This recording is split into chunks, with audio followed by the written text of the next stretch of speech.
Kembali Sapa Indonesia Malam, saudara, saya langsung menuju ke Pak Ramli Rahim. Pak Ramli, bisa mendengar saya jelas Pak ya? Tadi sudah mendengarkan apa yang kemudian disampaikan oleh pihak kepolisian di Goa, Sulawesi Selatan terkait dengan dugaan seorang anak SMA yang mengakhiri hidupnya. Lalu kemudian sudah mendengar pula dari pihak Kemendikbud terkait dengan beban pembelajaran jarak jauh.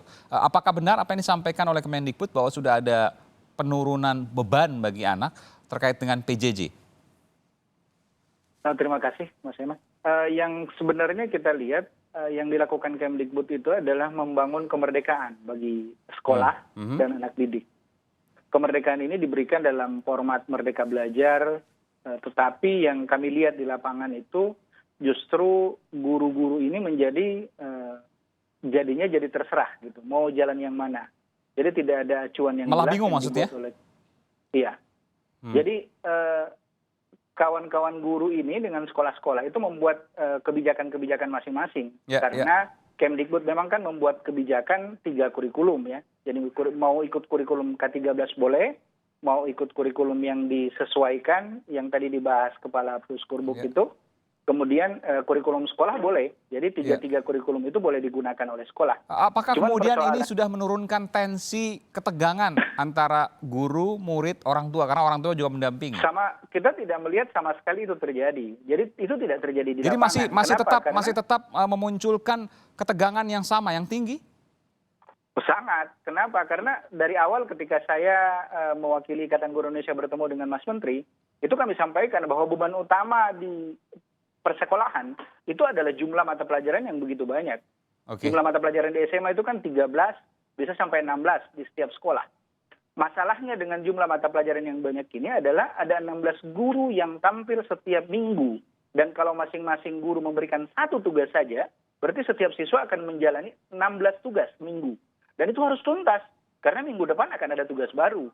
Jadi kalau hanya sekedar menyederhanakan kurikulum, kami tidak melihat proses beban siswa itu akan menurun. Apa bedanya dengan belajar di sekolah? Kan belajar di sekolah jangan-jangan lebih banyak bebannya.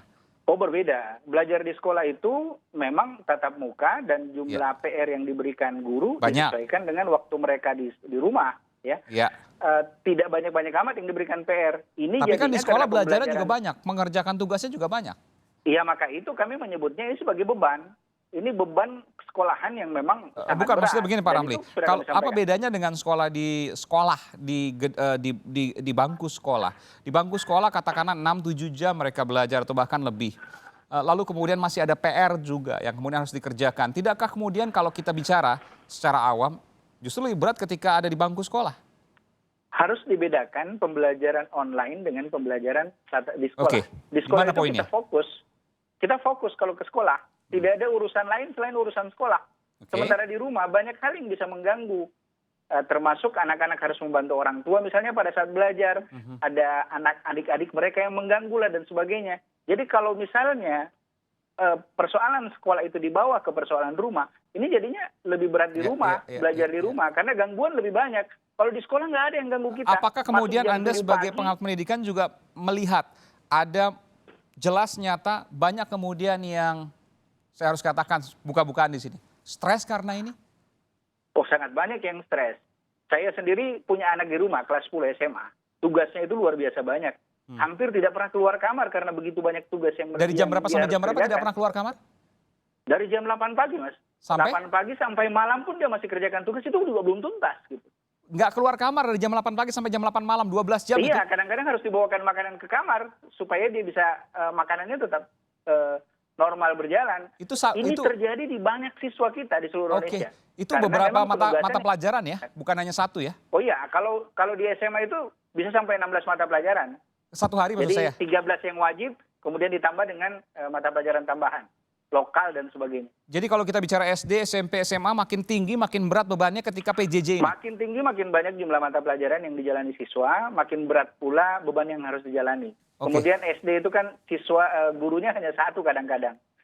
Kalaupun 2 itu dengan mata pelajaran lain. Tetapi bebannya tidak begitu berat karena hanya 1 guru yang memberikan tugas. Kalau 16 guru yang memberikan tugas itu beratnya luar biasa. Luar biasa. Saya bisa membayangi. Saya ke Pak Maman. Pak Maman, jadi apa yang kemudian dikurangi kalau kemudian faktanya saya dapatkan dari Pak Ramli demikian? mungkin saya jelaskan secara konteks normatifnya ya Mas Aiman. Ya.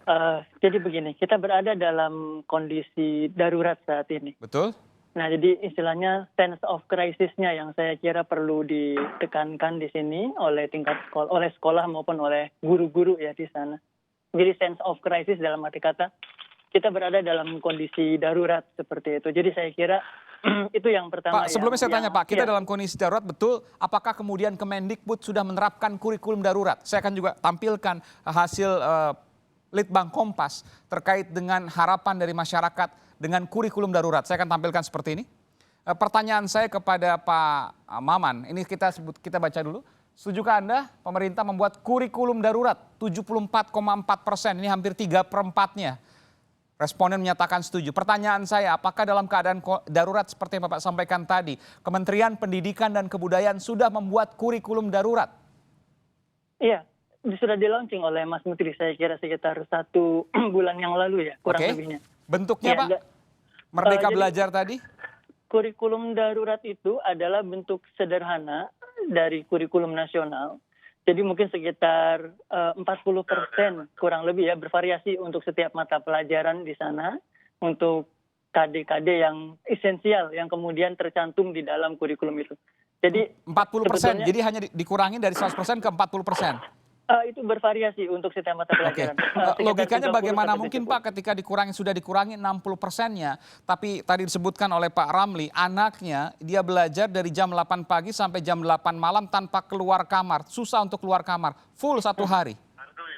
Saya kira kita harus membedakan di sini. Dalam konteks ini mungkin yang pertama adalah bahwasanya ketika guru-guru tersebut menggunakan kurikulum darurat dan menurut hasil riset pada bulan September yang lalu kalau saya tidak salah itu sekitar 48 sekolah responden itu menggunakan sebetulnya kurikulum darurat di sana Mas Aiman. Jadi pada konteks ini dengan adanya pengurangan yang sangat signifikan tersebut dan memang dalam apa yang hal mesti ini dibedakan Pak? Tadi Bapak belum menjawab. Harus dibedakan. Dibedakan apanya Pak? Dibedakan dalam arti kata yang ingin kita tekankan dalam konteks situasi pandemi seperti ini, kondisi khusus seperti ini, kita sama-sama kemudian melakukan atau menyelenggarakan pembelajaran yang sifatnya mengurangi beban belajar. Betul Pak, itu kemudian jadi semangat, tapi kemudian faktanya di lapangan berbeda. 12 jam tanpa keluar kamar, luar biasa. Apa yang Bapak mau sampaikan di sini? Apa yang harus dibedakan? Saya kira kita harus melihat case by case ya Mas Aiman di sini. Case by case dalam arti kata adalah di sana memang nanti bakal ada peran dari mungkin guru BK misalkan. Mungkin juga dari sekolahnya, dari gurunya. Yaitu yang tadi saya Bapak sampaikan. mengatakan bahwa apa yang dialami oleh anak Pak Ramli ini bisa jadi berbeda. Pak Ramli mungkin anaknya lebih lama mengerjakan, anak yang lain mungkin lebih cepat? Bukan seperti itu. Jadi bagaimana Pak? Jadi maksud saya adalah bagaimana kemudian setting pembelajaran dalam kondisi darurat tersebut itu yang kemudian diselenggarakan oleh masing-masing satuan pendidikan itu ketika menggunakan kurikulum darurat atau mungkin dalam konteks pembelajaran secara umum itu bisa mungkin lebih fleksibel terhadap siswa, lebih memperhatikan, jadi mungkin lebih humanis gitu dalam konteks Bapak mengatakan bahwa Kemendikbud sudah mengurangi tapi yang di bawah sekolah belum mengurangi? Sebarannya saya kira berbeda-beda di sana. Ini jawabannya sederhana Pak, iya atau tidak? Artinya begini, ketika kemudian sudah dikurangi 40% oleh Kemendikbud, tapi kemudian bebannya masih berat, artinya yang mana kemudian missing link-nya? Apakah Kemendikbud 40% itu ternyata masih berat, atau yang di bawah SMA ini misalnya, atau SMP atau SD, yang kemudian tidak menerapkan 40% atas amanat dari Kemendikbud? Jadi yang pertama, kita perlu melihatnya case by case ya Mas Aiman dan Pak Ramli ya. Case by case yang mana? Maksudnya saya agak kurang paham dengan pernyataan Bapak. Jadi mungkin ada yang sekolah memang sudah menerapkan kurikulum darurat seperti tadi. Dan ketika kurikulum darurat itu dirasa mungkin masih berat sebetulnya, kan ada opsi ketiga gitu ya Pak Ramli ya di sana. Jadi opsi ketiga menyederhanakan sendiri, jadi ketika mungkin sekolahnya berada dalam kondisi yang tadi mungkin berada dalam kondisi yang kurikulum darurat pun mungkin masih terasa berat misalnya oleh mereka.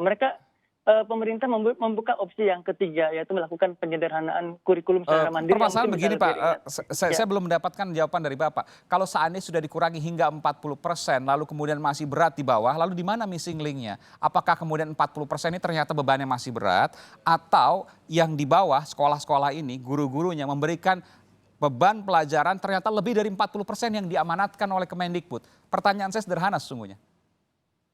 Iya, jadi yang terkait dengan tadi, saya kira makanya saya katakan tadi mungkin itu kasus tersebut boleh jadi ya pada kondisi anak Pak Ramli tadi gitu. Mungkin pada beberapa, tapi mungkin pada tempat-tempat yang lain tidak. Iya. Silakan Pak Ramli. Iya, jadi mungkin seperti ini. Kurikulum oleh Kemdikbud itu sudah disederhanakan, dikurangi sampai 40%. Tetapi beban siswa di sekolah itu tidak berubah. Kenapa? Karena setiap minggu 16 mata pelajaran itu tetap masuk ke sekolah. Saya mengubah di sekolah saya, karena kebetulan saya punya sekolah sendiri. Ya. Di sekolah saya mengubah sistem itu. Jadi mata pelajaran itu hanya tampil 2 minggu atau 3 minggu sekali. Oke, Jadi saya dapat beban kesimpulan Pak, pelajaran artinya yang begini. diterapkan siswa berbeda. Baik, artinya kalau 40% yang kemudian misalnya diamanatkan oleh Kemendikbud ketika kemudian diaplikasikan ke semua mata pelajaran akan tetap menjadi berat. Malah di sebagian tempat jauh lebih berat dibanding kondisi Malah umum. jauh lebih berat, artinya 40% Iya. ini bukan solusi yang tepat. Menurut kami bukan solusi. Saya tidak tahu apakah sudah dilakukan penelitian oleh Kemdikbud kemudian Oke. mengubah sistem itu, tetapi beban di bawah itu tidak berubah. Jadi apa Bahkan yang kemudian di sebagian apa yang tempat kemudian jauh lebih disampaikan? Saya terakhir ke Pak Ramli, apa yang harus disampaikan? Kalau sudah dikurangi 40%, ternyata 16 mata pelajaran semuanya memberikan tugas berbeda dengan sekolah ketika di rumah jam 8 pagi mulai sampai jam 8 malam masih di kamar, padahal sudah dikurangi 40%, artinya ada hal yang memang miss di sini Iya. dalam perhitungan. Ini yang Jadi mesti Mas dicermati. Aiman, Ini yang Nanti mesti saya berikan dicermati kesempatan oleh kepada Kemdikbud. Pak Maman. Terakhir Pak, silakan Iya. Pak Ramli. Ini diberikan ini sebenarnya yang mesti dicermati oleh Kemdikbud. Apakah kebijakan yang dibuat itu efektif atau tidak? Oke. Sekarang sudah ada korban, gitu. Sudah ada korban. Jadi Kemdikbud harus kembali mereview sebenarnya apa yang masalah di dalam PJJ ini. Jangan sampai cukup dengan merasa puas dengan sudah menyederhanakan Oke. kurikulum. Baik. Kurikulum sudah disederhanakan, aplikasi tidak berjalan, sama saja, tidak ada gunanya. Kita Kurikulum lakukan sudah itu. disederhanakan, ternyata di lapangan masih berat. Saya ingin tanya Iya, terakhir. sangat berat. Sangat berat. Pak Maman terakhir, ini masukan yang kemudian disampaikan, apakah kemudian supervisi monitoring berkala dilakukan? Ternyata 40% masih berat Pak. Iya, jadi dalam hal ini penyederhanaan sudah dilakukan dalam Oke. konteks berkisar Supervisi 40 monitoring apakah sampai sudah 70. dilakukan Pak Maman? Terus dilakukan Pak. Terakhir September kemarin dan kami pun dalam proses untuk terus melakukan monitoring terhadap berbagai implementasi tersebut. Termasuk sampai pada bulan Desember dan Baik. Januari pun masih akan dilaksanakan ya. Baik, tentu ini menjadi masukan. Kita tentu tidak mau mengaitkan apakah yang terjadi di Goa Sulawesi Selatan terkait ini atau tidak. Kita menunggu nanti hasil kesimpulan dari polisi bahwa ini adalah sebuah suara, iya, sebuah fakta, iya. Tapi kemudian tidak menyimpulkan. Yang kemudian kita bahas kali ini adalah bagaimana kemudian penyederhanaan dan aplikasi dari kurikulum darurat yang jangan sampai kemudian justru membuat kontraproduktif terhadap pendidikan Indonesia. Terima kasih Pak Maman Fatur Rahman dari Kemendikbud dan juga Bung Ramli dari Pengamat Pendidikan. Terima kasih sekali lagi, selamat malam Bapak.